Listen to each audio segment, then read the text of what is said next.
Եվ տեսնելով ժողովրդի բազմությունը, բարձրացավ լերան վրա, և երբ այնտեղ նստեց, նրա մոտ եկան իր աշակերտները, և նա սկսեց նրանց ուսուցանել ու ասել. «Երանի հոգով աղքատներին,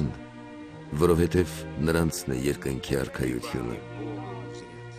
երանի սգավորներին, որովհետև նրանք պիտի մխիթարվեն, երանի հեզերին, որովհետև նրանք երկիրը պիտի ժառանգեն,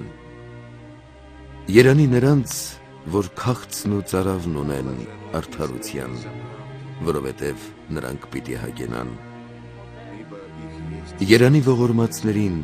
որովհետև նրանք ողորմություն պիտի գտնեն, երանի նրանց, որ սրտով մաքուր են, որովհետև նրանք Աստծուն պիտի տեսնեն, երանի խաղաղարարներին, որովհետև նրանք Աստծու որդիներ պիտի կոչվեն, երանի նրանց, որ հալածվում են արդարության համար, որովհետև նրանցն է երկնքի արքայությունը»։